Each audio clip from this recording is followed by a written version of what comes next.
पहा लेकरांनो, लास्ट लेक्चरमध्ये resultant rotating magnetic field आपण 0 डिग्रीसाठी, 60 डिग्रीसाठी, 120 डिग्रीसाठी आणि 180 साठी मी शिकवलं नाही. कारण ते आता इथून पुढे डायरेक्टली आन्सर देईल. कारण खूप खूप जास्त व्हिडिओज हे रोटेटिंग मॅग्नेटिक फील्ड वरती झाले आणि मलाच फार वेगळं वाटतंय. ठीक आहे. तर कारण फक्त एवढंच आहे, की माझा प्रयत्न होता, की जो रोटेटिंग मॅग्नेटिक फील्ड आहे तो व्यवस्थित theoretically numerically, derivation, graphical representation सगळं सगळं तुमच्या समोर व्यवस्थित रिप्रेझेंट व्हावं. पण असो, आता हा शेवटचा व्हिडिओ आहे आणि आपण याच्या पुढे बाकीचं डिस्कशन करणार आहोत. तर पहा रे, तर या ठिकाणी मित्रांनो, जो फाय टी आपल्याला फाइंड आउट करायचा आहे, तो फाय टी ॲट होता 0 डिग्रीला. या ठिकाणी जो आपल्याला total flux five T find out करायचा होता, तो होता लेकरांनो ॲट 60 डिग्रीला. इथे 0 डिग्री. त्यानंतर फाय टी जो आहे, तो थिटा ॲट, ठीक आहे. Sorry, flux. फाय लिहितोय आणि थिटा लिहितोय. Phi T at 0 degree, five T at 60 degree, five T at 120 degree आणि शेवटचं फाय टी ॲट 180 डिग्री. ठीक आहे. तर हे रिप्रेझेंटेशन झाले प्रत्येकाचं. मग आता बघा रे, तर प्रत्येक ठिकाणी एक गोष्ट तुम्ही जर व्यवस्थित पाहिली असेल, तर रिझल्टंट मॅग्निट्यूड कसं आहे मित्रांनो? सेम. बरोबर आहे. इथे बघा, हे रिझल्टंट टोटल मॅग्नेटिक फील्ड कसं आहे लेकरांनो? सेम. इथे बघा, टोटल मॅग्नेटिक फील्ड कशी आहे रे? सेम. इथे सुद्धा टोटल मॅग्नेटिक फील्ड कशी आहे लेकरांनो? Same, same, same. करेक्ट आहे सर. Yes sir. प्रत्येक ठिकाणी जी नेट मॅग्नेटिक फील्ड आहे किंवा टोटल फ्लक्स, मॅग्नेटिक फील्ड म्हणा किंवा टोटल फ्लक्स म्हणा, हे प्रत्येक पॉइंटला कसं येतं लेकरांनो? सेम येते. चला सर, इथपर्यंत कळतंय. मग आता बघा रे, हे रेफरन्स आहे, इथं रेफरन्स आहे. थोडंसं लक्ष. रेफरन्स कुठे कुठे आहेत? रेफरन्स कुठे कुठे? इथं रेफरन्स आहे. ठीक आहे. त्यानंतर इथं रेफरन्स आहे, त्यानंतर इथं रेफरन्स आहे आणि त्यानंतर इथे रेफरन्स आहे. आता प्रत्येक रेफरन्सला जर विचार केला विथ रिस्पेक्ट टू रेफरन्स, तर इथे काय लेकरांनो? फाय टी हा लीड होतोय. काय होतंय? जरा थोडंसं लक्ष दिलं तुम्ही, तर इकडे बघा, मी इथं अशा प्रकारे लिहितोय, phi suffix T is equal to phi suffix T is equal to 1.5 1.5 पुढं फायम ला फायम ऍट अन अँगल किती येतं? ऍट अन अँगल इथून इथपर्यंत बघा 90 डिग्री आहे, प्लस 90 डिग्री. या ठिकाणी काय येतं लेकरांनो? Phi phi suffix T is equal to, या ठिकाणी फायम मॅग्निट्यूड आहे ते सेम टू सेम आहे, 1.5 फायम ऍट अन अँगल इथून इथपर्यंत किती लेकरांनो? प्लस 30 डिग्री आहे. करेक्ट आहे. परत तिसऱ्यांचं पहा, फाय टी ॲट 120 डिग्रीला काय रे? फाय टी ला फाय टी मॅग्निट्यूड किती लेकरांनो?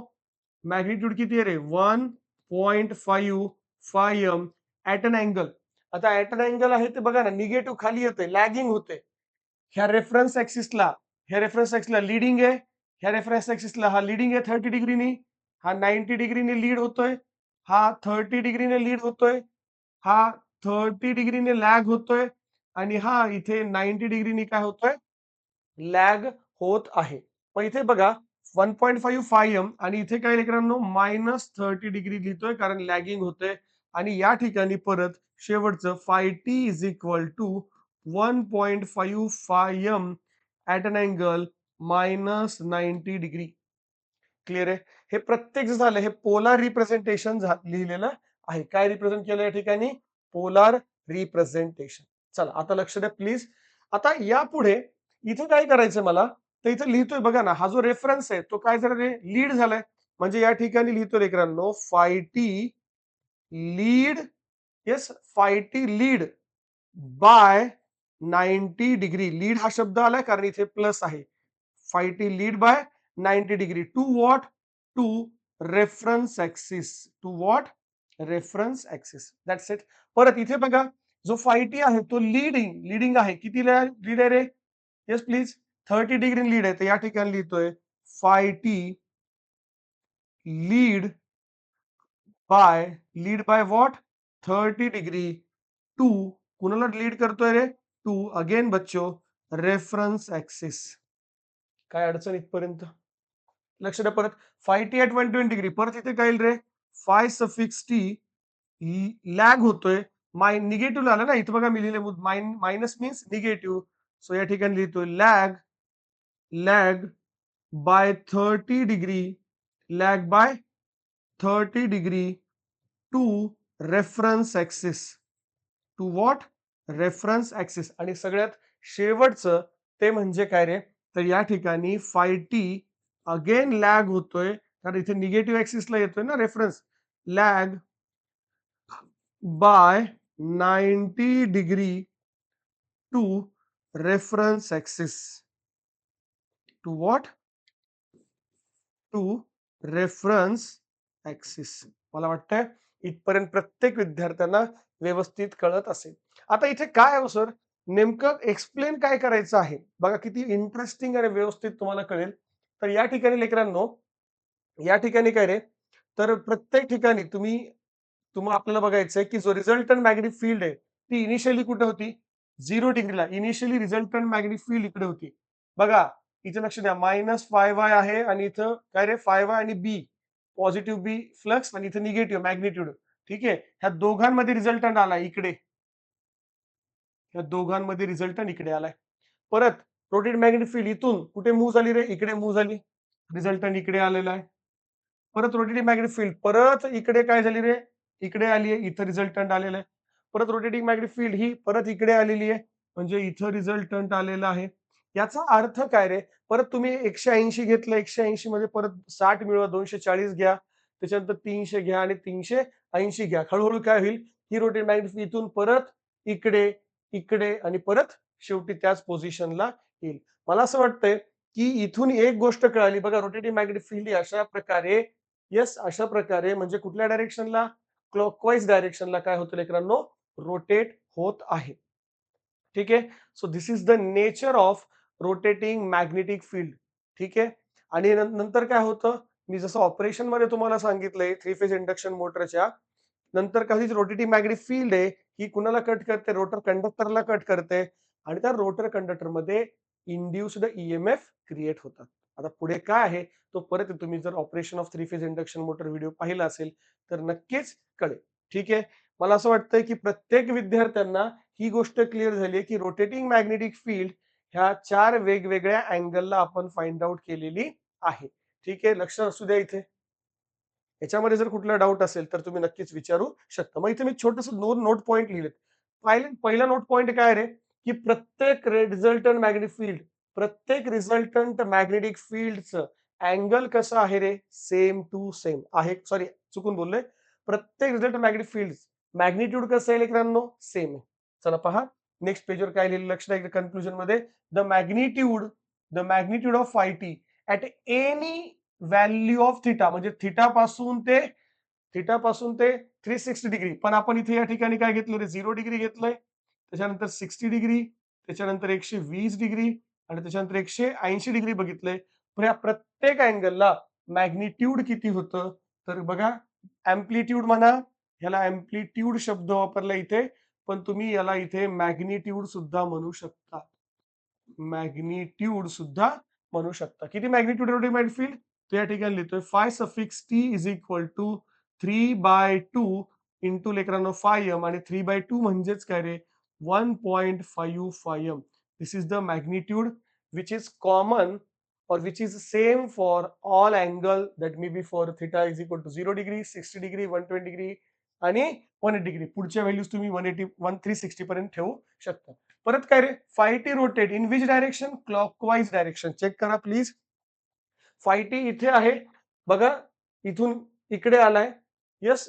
परत इकडे आलाय आणि परत इकडे आलाय. म्हणजे फाय टी डायरेक्शन कशी आहे लेकरांनो? क्लॉकवाईज डायरेक्शन आहे रोटेट मॅग्नेटिक फील्डची. ही सुद्धा तुम्हाला इथे लिहिले. Phi T rotate anti yes clockwise direction in space. One rotation correspond to change in. बघा, एक रोटेशन करस्पॉन्ड टू किती लेकरांनो? From 0 to 360 degree. That is the corresponding one cycle. त्याचा अर्थ काय? जर 0 डिग्री पासून जर आपण 360 पर्यंत डिग्री पर्यंत जर डिस्कशन करतोय, तर त्याचा अर्थ काय लेकरांनो? One complete rotation one complete rotation of rotating magnetic field in which direction? In clockwise direction. In clockwise direction. Hope so हे प्रत्येक विद्यार्थ्यांना कळत असेल. ठीक आहे. आता पहा रे पुढे. आता नेक्स्ट जो पॉइंट आहे तो कशाबद्दल एक्सप्लेन करायचा आहे? तर या ठिकाणी speed of rotating magnetic field. लेकरांनो प्रत्येकाला माहिती आहे speed of rotating magnetic field म्हणजे एनएस. एनएस चा फॉर्म्युला काय रे? NS is equal to 120 F upon P. तर या ठिकाणी एक्सप्लेन करायची गरज नाहीये. Where NS is nothing but what? Synchronous speed. Synchronous speed. NS means what? Synchronous speed. आणि हे कशामध्ये असतं? हे असतं आरपीएम मध्ये. स्पीड कशामध्ये गिवन असते? आरपीएम मध्ये. त्यानंतर एफ. एफ काय रे बच्चो?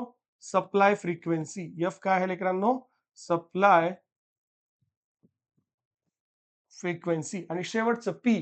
पी काय रिप्रेझेंट करते? पी रिप्रेझेंट करते नंबर ऑफ पोल. पी काय रिप्रेझेंट करते रे? Number of pole. ठीक आहे. तर speed of rotating magnetic field बघितले. आता मला सांगा direction of rotating magnetic field कशी आहे? तर आपल्याला माहिती इथे बघा हे 3 फेज आहेत. आर, वाय, बी. काय रिप्रेझेंट केलं या ठिकाणी? आर, वाय, बी. मग आर, वाय, बी रिप्रेझेंट केलंय तर इथून जो करंट फ्लो होईल तो आय आर आहे. इथून जो करंट फ्लो होतो तो आय वाय आहे. आणि इथून जो करंट फ्लो होतो तो आय बी. सिक्वेन्स कसा आहे रे? Phase sequence R Y B phase sequence आहे. ठीक आहे. आता इथे बघा ना हा जो आहे तो स्टेटर लिहिलेला इथं. स्टेटर. आणि हे काय लेकरांनो? हा इथं जो रिप्रेझेंट केलेला आहे तो आहे रोटर. ठीक आहे. इथे काय झालं? Rotate magnetic field rotate in clockwise direction. वाटल्यास मी परत लिहितोय. Rotating magnetic field rotates in clockwise direction. Rotating magnetic field rotate in clockwise direction. मग आता क्लॉकवाईज डायरेक्शन आहे पण त्या मोटरची काय चेंज करायचं रे? Yes please. मोटरची काय चेंज करायची? डायरेक्शन चेंज करायची. डायरेक्शन चेंज कशी होणार?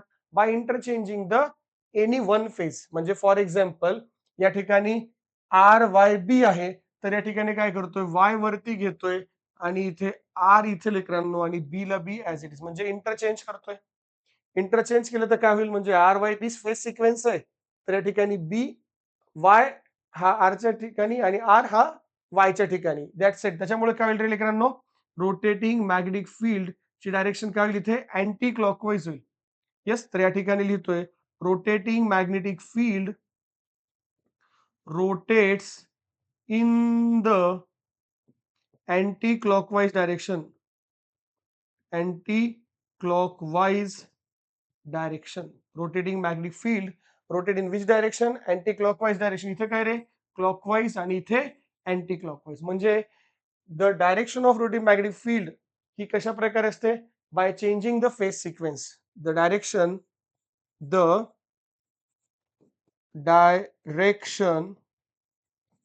of rotating magnetic field can be changed by phase sequence. The direction of rotating magnetic field can be changed by phase sequence. ठीक आहे. हे लक्षात राहू द्या. फेज सिक्वेन्स म्हणजे काय रे? आर वाय बी आहे. आर किंवा वाय, वाय किंवा बी आणि किंवा बी आणि आर कुठलाही एक फेज इंटरचेंज करा. Yes. Direction rotating magnetic field can be change by interchanging. इथे ऍड करतोय by interchanging phase sequence. By interchanging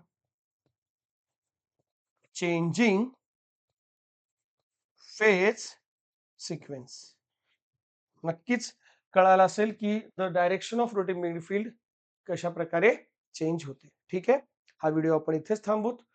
तर नक्कीच जर ह्या व्हिडिओमध्ये काही डाऊट असेल, काही अडचण असेल तर कमेंट बॉक्समध्ये मेसेज टाकायला विसरू नका. धन्यवाद. आणि एक महत्वाची गोष्ट, हे सगळेचे सगळे व्हिडिओज जे YouTubeवर अपलोड होत नाहीये ते डेफिनेटली आपल्या डिप्लोमाला या ऍप वरती अपलोड होत आहेत. तर तुम्ही डिप्लोमाला ऍप डाउनलोड करा. त्यामध्ये एसी मशीन सब्जेक्ट मध्ये पहा.